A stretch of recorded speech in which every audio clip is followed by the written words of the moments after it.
오늘은 MFP에 대해서 알아볼 건데요. 이 MFP가요, 특별한 유형일 것 같지만 의외로 굉장히 많은 유형입니다.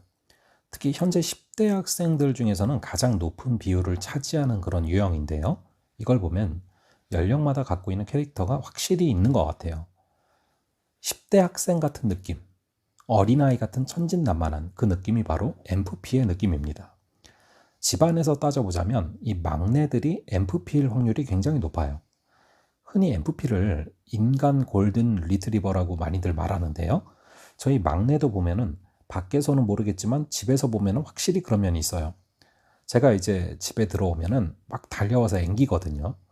자, 그렇게 오늘 MFP를 볼 건데, MFP는 이 ETJ랑 완전히 반대잖아요.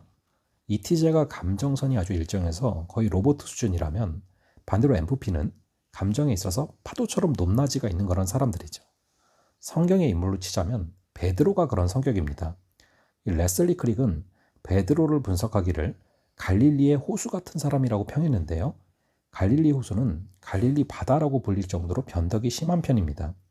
조용하다가도 폭풍이 불면 엄청난 파도를 일으키거든요. 베드로도 갈릴리 호수처럼 종잡을 수 없는 측면이 많다고 해서 그렇게 비유한 건데 실제로 그렇습니다. 베드로가 주는 그리스도시요 살아계신 하나님의 아들이십니다 고백을 해서 엄청 칭찬을 받았는데 거기서 이제 선을 넘어요. 너무 의기양양해져서 예수님한테 십자가를 지시지 말라고 했다가 사단아 물러가라 이런 소리를 듣잖아요. 예수님을 잡아가려는 군인의 귀를 베었다가 또 도망도 가고 이게 종잡을 수가 없는 성격입니다. 꼭 럭비공 같죠. 그래서 MFP와 ETJ가 또 의외로 굉장히 조합이 잘 맞습니다. ETJ는 늘 잔잔한 호수 같은데 그 잔잔한 호수에 파동을 일으킬 만한 큰 돌을 던져주는 게 바로 MFP입니다. 이 MFP는 주기능이 외향직관입니다. I가 아니라 E니까 시각이 내 자신을 향하기보다는 이 세상을 향해 있고요. 직관에 의지해서 뭔가를 보기 때문에 세상을 새로운 관점으로 바라보고 창의적인 상상력을 발휘하면서 고정관념에서 상당히 자유로운 편인데요. 사복음서 중에서 이 누가복음의 저자인 누가가 MFP에 해당되는 유형인데 확실히 누가복음에서는 다른 복음서에서 찾아볼 수 없는 독창적인 기록들이 많이 나옵니다. 그 당시는 여인들에게 관심을 기울이지 않던 시대인데 누가복음은 그런 고정관념에서 탈피해서 소외된 여인들에게 관심을 많이 기울이고 있고요. 그래서 다른 복음서에서는 막연하게 그냥 여인들이라고 기록되고 끝나는 게 누가복음에서는 그 여인들의 이름이 뭔지를 정확히 밝혀놓고 있어요. 성경에 등장하는 마리아가 총 4명인데 그게 누구누군지를 누가복음을 통해서만 알 수 있습니다.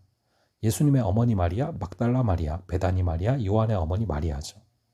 자, 또한 누가복음은 독특하게 예수님의 12살 때 행적, 즉 초등부 때 예수님의 모습을 다루고 있는데요. 이거 역시도 천진난만한 MFP의 시각이 있기 때문에 수록할 수 있는 부분이라고 생각이 됩니다. 특히 MFP는 신앙생활에 있어서 찬양으로 믿음을 표현하는 것을 가치 있게 여기는데요.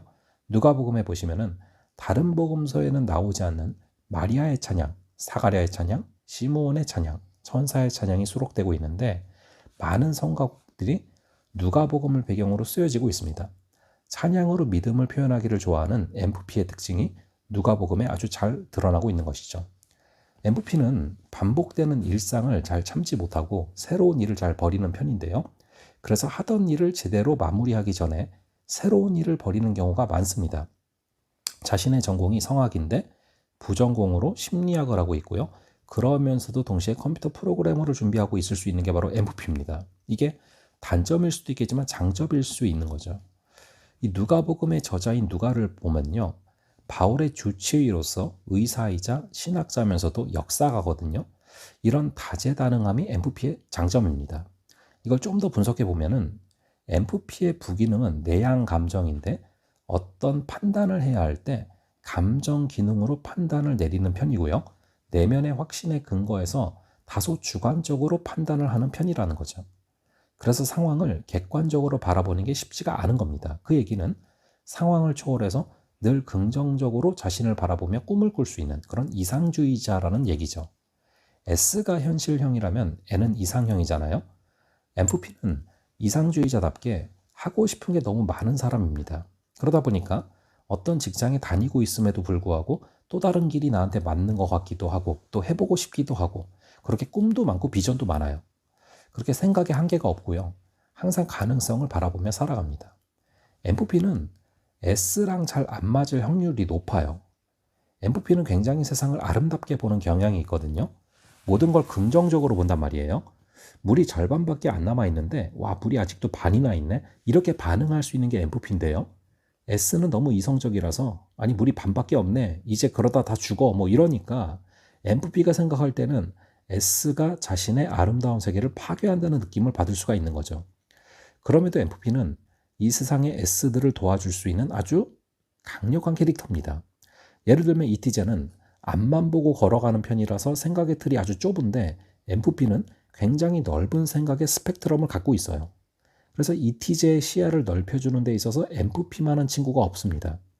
MVP는 관계를 상당히 중요시하는데요. 누군가를 바라볼 때 직관적으로 상대방의 필요가 뭔지를 캐치할 수가 있고요. 말도 상당히 잘하는 편이어서 사람들이 많이 따릅니다. 게다가 남을 이기려고 하는 경쟁 의식이 없는 편이고 항상 주변 사람들을 즐겁게 해주려는 사람이다 보니까 따르는 사람들이 아주 많습니다. 저는 이 관계라는 것이 바로 MVP에게 주신 은사라고 생각을 합니다. MVP에게 관계는 굉장히 중요한 가치이기 때문에 관계를 위해서는 희생도 기꺼이 감수할 수 있는 유형이 바로 MVP입니다. 그래서 거절을 잘 못하고 친구 따라 강남 갈 수도 있는 유형이 MVP죠. 누가가 딱 그랬어요.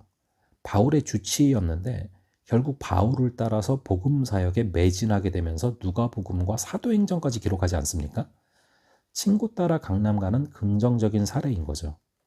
디모데후서 4장 11절에 보면요. 누가만 나와 함께 있느니라 라는 구절이 있어요. 저는 이 구절을 보다가 마음이 찡하더라고요. 바울이 순교하기 직전에 쓴 유언 같은 편지인데 마지막 순간에 누가만 내 옆에 있다 라고 말하는 바울의 마음이 느껴지는 거예요.